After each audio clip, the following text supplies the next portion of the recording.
Tsukimichi es de esos animes que realmente me atrapó su historia, y estos primeros episodios de la segunda temporada de hecho están completando lo que se omitió de la primera temporada, principalmente con el tema de los otros dos héroes, que aunque no lo creas son necesarias para lo que viene después. Y aquí te dejo unas cuantas curiosidades que te permitirán disfrutar más de lo que viene de la segunda temporada. Comencemos con que cuando Makoto estuvo con Tsukuyomi conversando con respecto a ir a otro mundo, el tiempo que ellos se la pasan hablando es mucho más de lo que se nos muestra. De hecho, la diosa nunca llegaba para recoger a Makoto, y en ese tiempo Makoto y Tsukuyomi estaban conversando bastante entretenidos, igualmente porque ambos podían comprender la posición del otro al ser ambos hermanos del medio, conversando un poco de cómo son sus relaciones con sus hermanos, de cómo se comprendían, igualmente distintas cosas del mundo, además de más datos e informaciones que le daba Tsukuyomi con respecto al mundo al que iría Makoto. Es esto justamente lo que haría que Makoto le tenga tanta estima a Tsukuyomi, además que después de compararlo con el trato que le dio la diosa, Makoto mencionaba que si había una religión que adoraba a Tsukuyomi, él se uniría de inmediato. Y después de nuevamente ser salvado y ser concedido su libertad en este nuevo mundo, Makoto sí trataría lo mejor posible de cumplir la petición de Tsukuyomi de ayudar a los otros dos héroes. Ahora continuemos con que en el momento que la diosa secuestra a Makoto y termina encontrándose con Sofía, el anime no hizo justicia al pánico en el que se encontraban Tomoe, Mio y Shiki. En el momento que Shiki no vio a Makoto a su lado y empezó a utilizar hipnosis y hasta una tortura mental en los empleados del círculo de teletransportación con el fin de poder descubrir qué fue lo que pasó con su amo. Y al ver que no había información importante entre las personas del lugar, Shiki solamente se desesperaba más hasta que finalmente pudo hacer contacto con Tomoe y Mio, que no hace falta decir que Mio era la que estaba más histérica que todos, pidiéndole y exigiéndole a Shiki que le diera respuestas y que encontrara al joven amo, mientras Tomoe intentaba calmarla para que Shiki pueda darles una explicación. Y así cuando Shiki les cuenta que Makoto desapareció y pudo sentir un color dorado en el maná que los estaba teletransportando, es que Tomoe hace la deducción de que solo hay dos individuos que podrían interferir con la teletransportación y presentar este color de maná, siendo uno el dragón superior que estaba por encima de los demás, conocido como Lut, y la otra opción sería la diosa. Es así que mientras Tomoe le pide a Shiki que él continúe con el plan de ir a la ciudad academia, ella se encargaría de encontrarse con Lut. Y si bien Mio quería ir junto a ella, Tomoe le pide a Mio que se quede. Y a pesar de las protestas de Mio, Tomoe le explica que si en caso es la diosa quien secuestró a Makoto, no hay nada que puedan hacer excepto rezar porque el joven amo sea capaz de poder escapar y volver a Sora. Y Makoto no sabe esto, pero de hecho todos los sirvientes, debido al pacto que tienen con él, son capaces de poder sentir la presencia de su amo sin importar la distancia que está. Y si bien sus sirvientes intentan no ser demasiado invasivos con esto, ellos pueden sentir constantemente la presencia de su amo, al igual que su ubicación. Es por eso que ahora que la diosa cortó esa conexión, que todos ellos se sienten completamente desesperados, ya que no tienen idea de lo que le pasó a su amo. Y a pesar de que Tomoe intenta mantener la calma,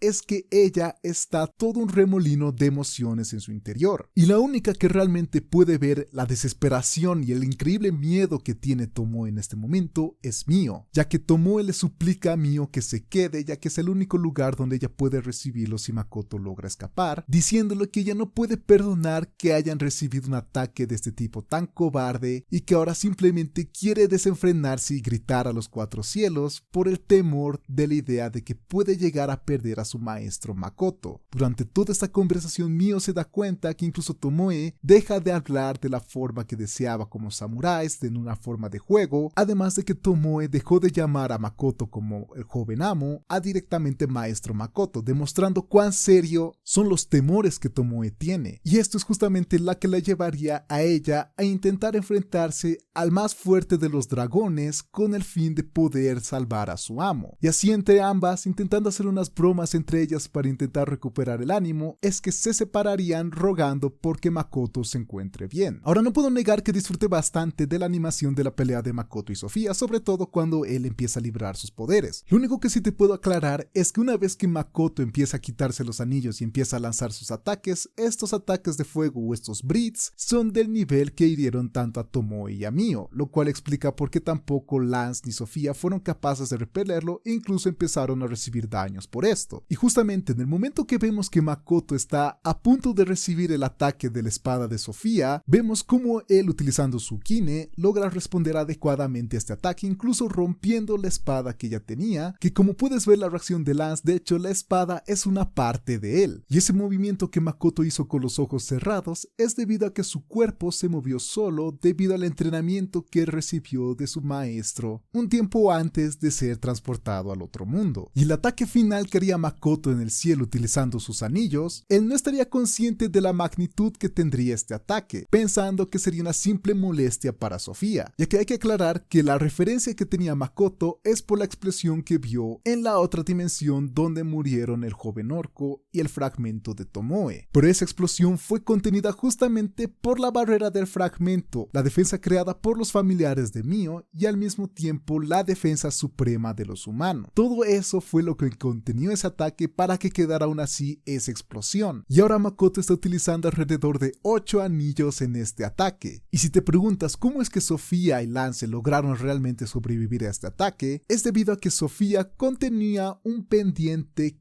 que supuestamente le permitía protegerse de cualquier ataque de agua por una sola vez. Al igual que todo su equipo y la ropa que tenía Lance, les tendría que proteger de rasguños y golpes en cierta medida. El amuleto, toda la ropa, todo ello fue superado por el ataque de Makoto, pero logró amortiguar lo suficiente para que Sofía y Lance sobrevivieran. Ellos estaban completamente heridos a lo que se nos muestra en el anime. De hecho, ellos apenas podían moverse, incluso hablar. Hasta Lance se menciona que perdió su pierna, reconociendo que si Makoto continuara por ahí, ellos no serían capaces de detenerlo. Y de hecho, debido a que tanto humanos como demonios fueron afectados por este ataque, y solo podían ver debido a la distorsión de maná que la persona que estaba lanzando este mismo ataque era un individuo de color azul que era muy difícil de ver debido a la increíble concentración de maná que distorsionaba la vista, que llegaron a llamarlo demonio, un apodo del que Makoto tampoco estaría consciente, pero que sería recordado por ambos bandos. Incluso los humanos llegarían a decir, debido a que la diosa es la que da el amor a los humanos, este ente sería el que daría castigo debido a las malas obras que han hecho hasta ahora. Y ante las noticias del regreso de Makoto, Tomoe se dirigiría y justamente veríamos cómo Mio desesperadamente intenta curarlo, y es hasta un punto en el que ella está utilizando o está manejando un poder mágico más allá de lo que ella es capaz debido a que ella no es buena con la magia de curación, que incluso puede llegar a perder sus extremidades, pero para Mio eso no es nada con tal de que ella pueda salvar a Makoto. Y al mismo tiempo se lamenta de que el Makoto no haya sido capaz de poder utilizar sus habilidades de regeneración tal como utilizó la magia de ilusión de Tomoe anteriormente. Ahí es cuando Tomoe igualmente le explica que Makoto tiene una visión de la vida bastante frágil, ya que al ser bastante delicado en su niñez, él estaba tan cerca de la muerte que llegó a normalizarla bastante, dándole inconscientemente una visión bastante frágil con respecto a la vida, calmando de esta forma a Mio, y al mismo tiempo Tomoe le ayudaría en la curación de Makoto. Y así es como terminaríamos en esta escena de Makoto despertando al lado de Tomoe y Mio, que estarían durmiendo junto a él, que al verlas durmiendo y bastante expuestas, él simplemente comenzaría a hablar con Shiki con respecto a la situación, hasta que finalmente Tomoe y Mio despiertan entre lágrimas viendo a Makoto, donde Makoto describe que fue abrazado escuchando cómo Makoto hablaba de una forma tan rápida que no podía entender qué es lo que estaba diciendo, pero era mejor que Mio, que simplemente era un mar de lágrimas con llantos e intentos de palabras saliendo de su boca. Es ante esta situación que Makoto finalmente le sonreiría disculpándose por haberles hecho preocuparse de esta manera y que ya estaba en casa. Y esas son todas las curiosidades que te contaré por ahora, y si quieres que siga hablando de Tsukimichi, por favor déjame tu like. Espero que podamos hablar nuevamente en otro próximo video.